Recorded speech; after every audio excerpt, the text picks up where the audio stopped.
کچھ ایسے موقع ہیں کہ ایسی گھڑیوں میں دعا رد نہیں ہوتی. شب جمعہ میں دعا رد نہیں، جمعہ کی شب میں دعا رد نہیں ہوتی، جمعہ کے دن بھی دعا رد نہیں ہوتی. اور جمعہ کے دن 2 ٹائم ایسے ہیں جو دعا کے لیے بڑے اکسیر ہیں، بہت مؤثر ہے. 2 ٹائم، ایک وہ جب امام خطبہ دینے کے لیے منبر پہ جا رہا ہوتا ہے، اس وقت دعا فوراً قبول ہوتی ہے. اور دوسرا جو جمعہ کی آخری گھڑی آتی ہے، جمعہ کی جو لاسٹ گھڑی آتی ہے، اختتامی گھڑی، یعنی غروب آفتاب کے وقت، مغرب سے کچھ پہلے غروب آفتاب کے وقت، وہ دعا کے لیے بہت مؤثر وقت ہے، بہت قبول ہوتی ہے دعا. پھر اذان کے بعد سے لے کے 5 وقت، اذان کے بعد سے لے کر جماعت کھڑی ہونے تک، شیخ ابو طالب مکی قوت القلوب میں لکھتے ہیں اذان اور جماعت کے درمیان دعا کی قبولیت ایسے ہے جیسے شب قدر میں دعا قبول ہوتی. پھر اس کے بعد نماز کے بعد جو فرض نماز کے بعد جو دعا کی جاتی ہے وہ بھی رد نہیں ہوتی، وہ بھی قبول ہوتی ہے. دونوں خطبے کے درمیان جو دعا کی جاتی ہے وہ بھی رد نہیں ہوتی، وہ قبول ہوتی ہے. اسی طرح بقرعید کی شب یعنی عید الاضحیٰ کی شب میں دعائیں قبول ہوتی، وہ پوری رات دعا قبول ہوتی ہے. رجب کی پہلی شب میں پوری رات دعا قبول ہوتی ہے. شب عید الفطر میں پوری رات دعا قبول ہوتی ہے. شب قدر میں جو 27ویں شب عام طور پہ ہوتی ہے پوری رات دعا قبول ہوتی ہے. رمضان المبارک میں چاند دکھنے سے لے کے غروب جو ہے وہ چاند شوال کا نظر آنے تک، یا جو ہے وہ اختتامی روزے کا، آخری روزے کا سورج غروب ہونے تک، ہر سیکنڈ، ہر پل، ہر ساعت دعا قبول ہو. وہاں اس پورے مہینے میں کبھی دعا رد نہیں ہوتی. پورا مہینہ گویا کہ سیزن ہے مانگنے کا، کتنا مانگنا ہے مانگو، مانگتے مانگتے تھکو گے، دیتے دیتے کبھی نہیں تھکتا. کیا شان ہے میرے مولا کی. تو شب عید الفطر، رمضان شریف کا پورا مہینہ. پھر اسی طرح سے شب برات، پھر اسی طرح سے جب کسی کا انتقال ہو، جب کسی کی روح نکلتی ہو تو وہاں بھی رحمت کے فرشتے ہوتے ہیں. تو وہاں زبان سے کوئی ایسا کلمہ مت نکالو، اس لیے کہ وہاں جو بھی باتیں ہوتی ہیں فرشتے اس پہ آمین کہتے. کبھی مسجد کا منہ بھی نہیں دیکھتے، ہفتہ ہفتہ ہو جاتا ہے. کبھی مسجد کے قریب بھی نہیں جاتے، بلکہ برسوں ہو جاتے ہیں فجر میں ہم مسجد کا منہ نہیں دیکھتے. کتنے لوگ ہیں جنہوں نے برسوں پہلے فجر میں مسجد کا منہ دیکھا تھا.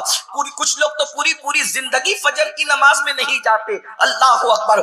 جمعہ کی نماز کے لیے 2 رکعت پڑھنے کے لیے جاتے ہیں، راستے میں اخبار بچھا کر نماز پڑھتے ہیں اور دعا ہونے سے پہلے یوں بھاگتے ہیں جیسے اسکول کی چھٹی ہونے پر اسکول کے بچے بھاگتے ہیں. اللہ اکبر. اے میری قوم کے جوانوں، اپنی ذمہ داری کو محسوس کرو، اپنی ذمہ داری کو سمجھنے کی کوشش کرو. نکڑوں پر بیٹھ کر ٹائم پاس کرنا یہ جوانوں کی ذمہ داری نہیں. جوؤں کے اڈوں پر جانا یہ جوانوں کا کام نہیں، مسلم جوانوں کا کام نہیں. شراب کے اڈوں کو آباد کرنا یہ ہمارے جوانوں کا کام نہیں. تم محمد الرسول اللہ کے شاہین ہو، تم محمد الرسول اللہ کے عقاب ہو. تم کوے اور چڑیا نہیں ہو کہ غلاظت پر بیٹھ کر گندگی کھاؤ. تمہیں اقبال نے ایک عقاب سے تشبیہ دی ہے، شاہین سے تشبیہ دی ہے. اور عقاب کی فطرت آپ جانتے ہیں، وہ کبھی گندگی پر نہیں بیٹھتا، بلکہ اس کی غیرت کا عالم تو یہ ہے کہ عقاب تو گھونسلہ بھی نہیں بناتا. چڑیے اور کووں کے گھونسلے ہوتے ہیں، عقاب کا کوئی گھونسلہ نہیں ہوتا. نہیں تیرا نشے من قصر سلطانی کے گنبد پر تو شاہی ہے. بسیرا کر پہاڑوں کی چٹانوں میں. عقابی روح جب بیدار ہوتی ہے جوانوں میں، نظر آتی ہے ان کو اپنی منزل آسمانوں میں. کس سے شکایت کریں، شکوہ کس سے کریں؟ رات کی تاریکیوں میں صرف ہم گناہ کا منصوبہ بناتے ہیں، رات کی تنہائیوں میں صرف جرائم کا منصوبہ بناتے ہیں.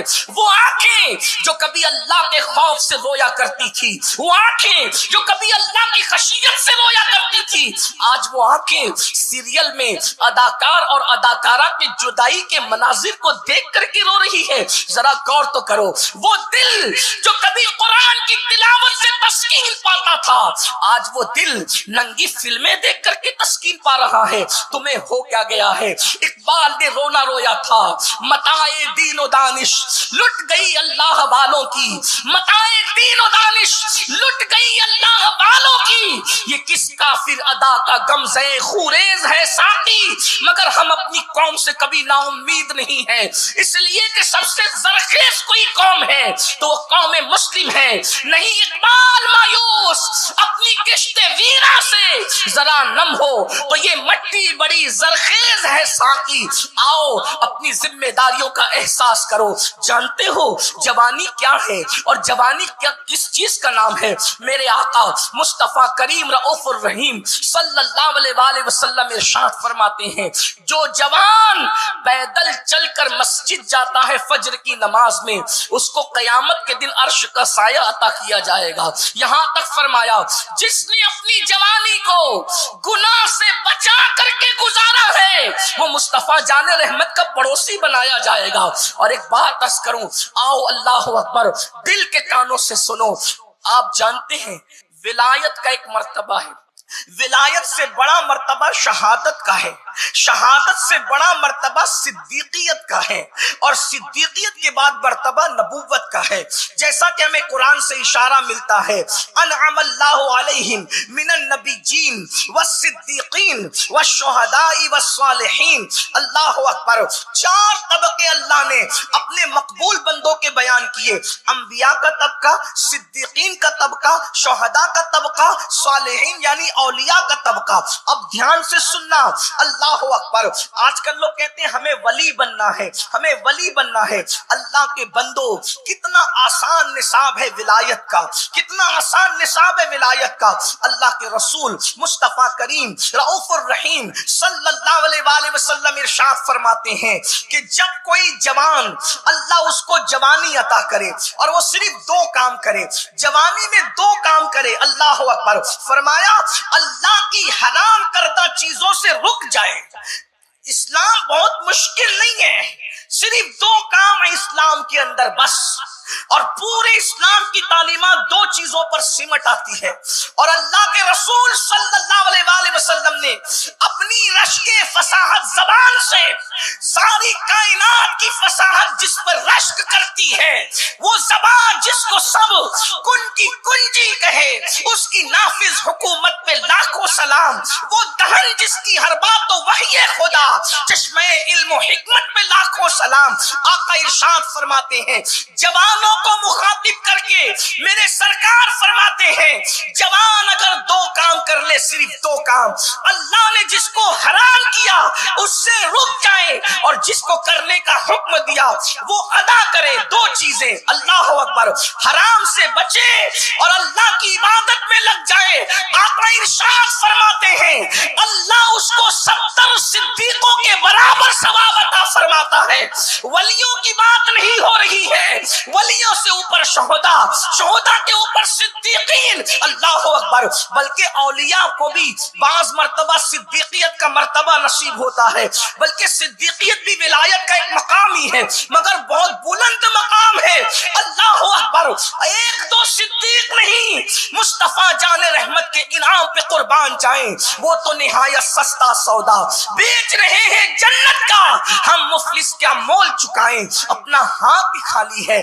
آقا ارشاد فرماتے ہیں حرام سے بچے اور اللہ کی عبادت کرے، فرائض سنن واجبات پر ادا کرے وقت پر. 70 صدیقوں کے برابر، ایک دو صدیق نہیں، 70 صدیقوں کے برابر اللہ اسے ثواب عطا فرماتا ہے.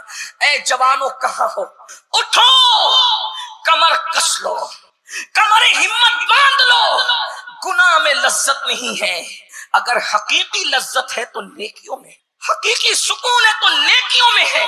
ماں باپ کو ستا کر سکون نہیں ملے گا، شراب پی کر سکون نہیں ملے گا، بھنگ ایم ڈی چرس پی کر کے سکون نہیں ملے گا، کسی عورت پر پاپ کی نظر ڈال کر سکون نہیں ملے گا، اپنے ہاتھوں سے اپنی جوانی کو برباد کر کے سکون نہیں ملے گا، اپنی طاقت کی وجہ سے کسی پہ ظلم کر کے سکون نہیں ملے گا.